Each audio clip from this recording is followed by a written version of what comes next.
Hi, good evening. My name's John Wright, and it's 3/3 of 2024, and I'm back here again this evening. And I know people like it when I dress a little bit, I look a little better, maybe I look a little more professional, maybe I look like I would if I was in my bowling alley. I've been ripped off in Lewis County. I've been ripped off for a bowling center, Fairways Bowling Center, 1501 South Gold. I could speak this stuff right off the top of my head. I don't need a teleprompter. Sometimes it takes me a second to think about stuff because I can look in my brain like it's a blackboard. Actually, I know somebody else and a couple other people in my family that actually can do stuff like that too. Actually, I ask them questions and stuff. I'm really good about asking questions because I'm really good at interviewing people. My wife was a top DJ here in Washington State, and she's known by a lot of people. She was the #1 rated DJ in Washington State during the time. I waved to people that come past her. I got a little reader board on my 37-foot motorhome now that looks like a bowling alley. Right here, you can see that I look like this here person. This is my photo right here. They've slammed it across the United States of America. The cops in Lewis County has done this. Bruce Kimsey, I would think that he was behind it. The Lewis County cops, the Lewis County law enforcement, the sheriff's department's behind it because what? They want to bury the D.B. Cooper story. They don't want the truth, but they would put a family on the run and hold us hostage in Lewis County. Members of my family is being held against us and stuff, and like my sister Bonnie, I would say that my sister Bonnie had a child. Her name was Debbie Ann Wright, and her child was passed off as my sister, and they've lied and deceived me for 50 years as a group. And I know that my sister Bonnie has been forced to do such things, and she had to live through it. And if you look at my videos and you see the videos and stuff, you'll see that I'm telling the truth. And in the last video, I'm looking at the last video and the last part of it, I'm holding up a picture of the Morton Jane Doe girl. And that's Lisa. And when I come back from Nevada from being put on the run again, because I was put on the run going to Nevada. I left Morton, Washington from working at the 2x4 right there on Highway 7 coming in. And you know what? I know there's something about Highway 7 coming in now, and I always thought there was something about it. It's like the 7 days of the week. And this Ian on the strange language that I've seen on Jimmy Kimmel, and I've also seen it on some of the government officials talking about it, that they claim that the Republican Party seems to be living by, and I found out that my family members are living by signs, such as my brother Jerry. He lives on the Middle Fork Road because he's in the middle of it. Matter of fact, he's married to a woman named Rose. Do you smell the roses? And by the way, the Fairhearts in Morton, Washington, they have a rose on their house. Do you smell the roses? And they're pretty funny people about how they do things.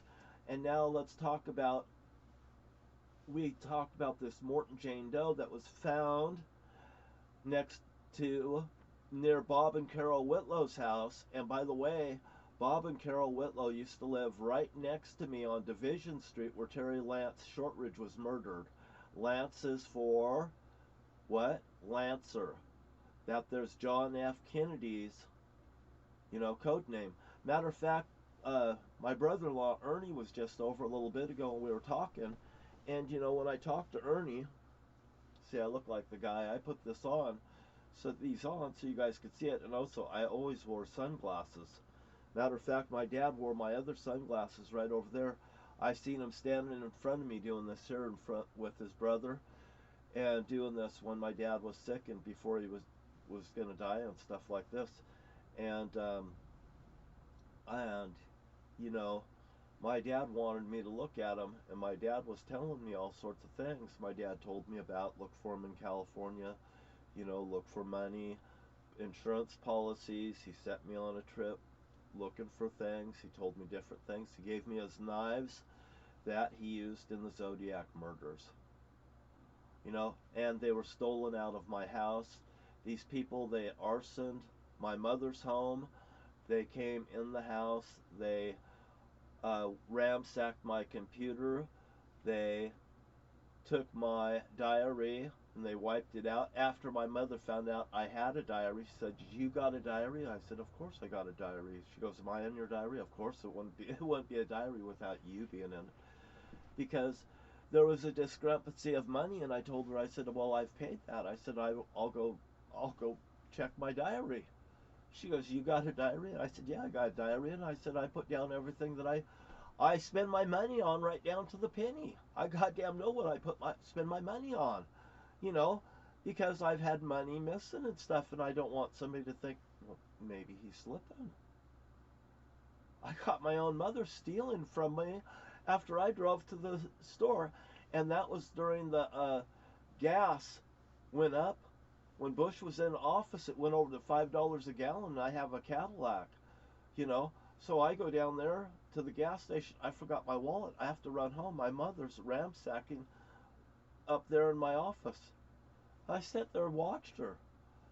For a while, I made a noise, and she turns around and she starts saying, "God damn you," starts screaming and cussing at me. And I said, "I had $400 missing from right there. Now you're here." I said, "I was here 5 minutes ago." I said, "If you wanted something, if I borrowed something, or if you needed something from me, you could have asked me then instead of wait till I leave." You know, I've got lots of stories about what's going on in my family, and all of them strange and all of it's weird. Now let's go back to this Morton Jane Doe. My family's been running ramshaw on me, spying on me and stuff, keeping me at my mother's house so they can keep an eye on me, trying to find out what I'm doing all the time, because they're worried that I'll find out the truth about what's going on with them. I've even confronted her and said, if they ever, I don't know what you're doing, but I said, if it's illegal, and I said, you get caught up in something that, and you can't control you know, you can get in trouble, Marietta. The law, even old people can be thrown in prison, Marietta. Is what I basically told my mother. When I caught them, I discovered they're doing something, and they're trying to keep it from me. So now let's go back to this Morton Jane Doe. She is found next to, Bob and Carol Whitlow's house. Now Jim Kaiser lives right there. And by the way, Morton Jane Doe lived right upstairs from Jim Kaiser, where he worked at the Morton Auto Parts store. So there is a connection between the two of them and that and everything. To let everybody know. And Bob and Carol Whitlow's house to this here day, it sits there like a scarecrow. Next to Jim Kaiser's house. Jim Kaiser's house is painted brown. "If you tell anybody, we'll bury you," is what they're doing. And by the way, that Morning Glory that I was just talking about a few minutes ago in the last thing, Morning Star, Roger Morningstar, he told me, "I know Jim, Kaiser." And I said, "Yeah, I know Jim Kaiser too. Matter of fact, I've known Jim Kaiser before, a heck of a lot longer than you've known Jim Kaiser. And I know Jim Kaiser very well. Matter of fact, if Jim Kaiser wanted a fucking little lesson and stuff about remembering things, I would sure like to give Jim Kaiser a goddamn fucking course down memory lane. Me and him's goddamn been friends for a long time, and now I know that there's something really smoking, stinking hot about it, because I'll tell you what, another thing about Lisa Sparkman, when he found out that I was seeing Lisa Sparkman from Morton, Washington, he moved right in on her, and he ended up marrying her. Not that I don't think that Lisa didn't like Jim Kaiser, but I'm just saying that was kind of suspicious to me. But you know what? I didn't want Lisa anyway. I'm glad that she met Jim, and I think they made a good couple, nevertheless. But there's still suspicion about that house and where Lisa's body was found, and also the thing about him being upstairs at that thing, and that Roger Morning's Glory calling me up, and also, Cecil Bridges' wife got murdered, Dana Bridges, from right there at that Morton Hospital. It all connects together. Cecil Bridges came to me. He raced me out there to where she was shot up by the police because she was being abducted from Morton, Washington. Robbie Matchett was in a wrecker, driving the wrecker. He was lured over to Pete Bridges' house. They were on a way up Highway 508. They come up around the corner, and you know what? They came around the corner. The cops had broadside. They stopped the thing. Robbie Matchett's the only one that killed anybody in there. And the cops, they opened fire, and they ended up killing Dana Bridges. And by the way, Dana Bridges, like D.B. Cooper, well, I'm just saying it's there. And also Cecil Bridges took me to it. You know what? Here I've been seeing all these things, and I'm raced to the scene of the crimes. My brother Jim takes me to Monica Anderson's, where he found Monica Anderson's body on the Chehalis River out there behind the Lucky Eagle Casino, you know, and he's sitting there looking down. It looks like he's being forced to comply. He's showing me, look at this, look what they're forcing me to do, John. You know, and then my brother Jim says, I get a call in the middle of the night and I have to do what they say, and if I don't, they'll kill me and my family. My brother Jim wants me to help him kill Doug Steele at one point. He says, and this is about you, and he says, and you are involved. And I said, I'm not goddamn involved in your guys' bullshit. He says, yes, you are. He says, you lied about Terry Shortridge. I said, you guys forced me to lie. You guys leaned on the witness of all this. I said, you need to leave and get the fuck out of here. And I said, no, I will not be killing Bob Steele with you. He ended up using Bob Steele as his best man. Said, you know, hey man, you're my best friend. I know, man, you know. And he told Bob Steele all about him murdering Terry Shortridge, because he says, I told him about Terry Shortridge when I was high on drugs and stuff and all this stuff. And you know what? Hey, you should have been telling people about your stuff. He leans on me. Now they want me to get involved and help killing people. I won't have nothing to do with it. I washed my hands of their shit a long time ago. And that's why my family washed their shit of me and put me on the run. So everybody knows. And by the way, it's 12 minutes and I'm going to put this off and I'm going to put this right back up. And I want you to know, I'm going to come back and I'm going to talk about Janice Sanders. And right there at that little bowling alley, right there in Morton, Washington, up there at that tavern, I came there from after work at the 2x4 mill. And right there I had a hit put on me. And Don Burgess, the key witness in the Merwin case, put the hit on me through Little Joe.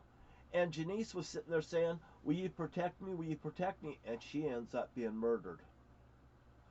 She ends up cemetery, great big stone right there next to the bowling alley. And there's a story about it. And you know what? 13 minutes. I got to get out of here, and I'll be coming back with a story about Janice Sanders next.